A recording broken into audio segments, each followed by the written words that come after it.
Bonjour, moi c'est Émeric, je suis avec Cassandre, Agère et Caroline. Nous allons vous présenter notre projet sur les catastrophes naturelles, dans lequel on va vous expliquer quels sont les pays les plus vulnérables et pourquoi. Michel, Benjamin, David. Mais qu'est-ce que tu fais, Caroline? T'es à la recherche de ton futur mec? Non, on regarde le nom de la prochaine catastrophe qui va nous tomber sur la tête. La quoi? Une catastrophe naturelle. Mais c'est quoi une catastrophe naturelle? Alors, une catastrophe naturelle se définit par le CRED comme étant soit une déclaration d'état d'urgence ou officielle par les pays, ou qui comprend un minimum de 100 personnes blessées ou un minimum de 10 personnes décédées. Notre objectif aujourd'hui est d'identifier les types de catastrophes les plus récurrentes, celles qui affectent le plus de personnes, et d'identifier pourquoi certains pays s'en sortent mieux que d'autres. Donc commençons désormais par notre analyse mondiale. Donc, au niveau mondial, on peut constater que 323 catastrophes naturelles ont été recensées en 2024, 168 millions de personnes ont été affectées, et comme on peut le voir sur la carte, 68% des personnes affectées se situent en Asie. Voyons voir en détail ce qu'il s'y passe.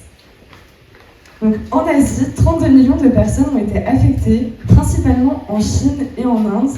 On pourrait supposer que c'est dû à leur superficie ou au nombre de personnes qu'il y a dans le pays, mais on verra par la suite que ce n'est pas forcément le cas. Les catastrophes les plus impactantes en Asie sont les inondations. Donc voyons voir leurs évolutions depuis 1990.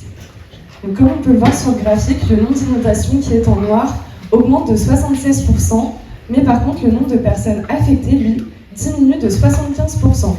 La tendance est positive, mais est-ce réellement le cas de tous les pays ? Alors en effet, c'est le cas en Chine. En Chine, on constate que les tendances sont identiques et on peut voir qu'il y a une augmentation du nombre d'inondations et une diminution du nombre de personnes affectées. On s'est demandé pourquoi à travers la situation géopolitique et économique du pays. Donc en Chine, il n'y a pas de guerre, la situation politique est stable et le pays a un IDH élevé. L'IDH, c'est l'indice de développement humain, ça comprend le PIB par habitant, l'espérance de vie et le niveau de scolarisation. Au vu de ce contexte favorable, la Chine a pu mettre en place de nombreuses actions, notamment les Sponge City. Les Sponge City, c'est donc la création de toits végétalisés ou des réservoirs pour stocker l'eau de pluie. Nous avons vu le constat pour un pays développé. Maintenant, voyons voir pour les pays émergents. Donc regardons l'Inde. En Inde, on constate que la tendance est identique, mais c'est bien moins marqué que la Chine. En Inde, on a une zone de conflit à la frontière et ils ont un IDH moyen. De ce fait, ils ont tout de même pu mettre en place des actions, notamment la création de réservoirs, d'abris anti-inondation ou de barrages. Et qu'en est-il des pays les plus vulnérables ? Donc là, on va voir ce qui se passe au Yémen. Au Yémen, la situation est différente. On voit qu'il y a une augmentation du nombre d'inondations, mais malheureusement, il y a aussi une augmentation du nombre de personnes affectées. Donc ça peut s'expliquer du coup par le contexte politique qui est instable, avec une guerre civile depuis 2015 et un IDH qui est très faible. Donc au niveau national, c'est très compliqué de mettre des actions. C'est donc les ONG qui leur viennent en aide à travers des programmes de reconstruction ou des secours d'urgence.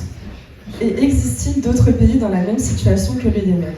Oui, malheureusement, il y a de nombreux pays qui sont dans cette situation et donc c'est pourquoi on a développé un outil pour pouvoir les identifier. Cet outil est une carte interactive qui nous permet d'identifier les pays les plus vulnérables face à toutes les catastrophes naturelles en 2023. Donc, la taille des bulles représente le nombre de catastrophes que subissent les pays et la couleur représente un indice de vulnérabilité qui comprend l'IDH et la situation géopolitique des pays. Donc si on prend par exemple les États-Unis, c'est le pays qui fait face au plus grand nombre de catastrophes, mais par contre qui est bien moins affecté que les autres pays, car ils ont les moyens d'y faire face et qui peuvent les prévenir. Prenons un autre exemple qui est les Philippines, qui eux, par contre, ont un peu moins de catastrophes. Ils ont un IDH moyen. Leur situation géopolitique est un peu complexe, ce qui fait que du coup, le nombre de personnes affectées est plus conséquent.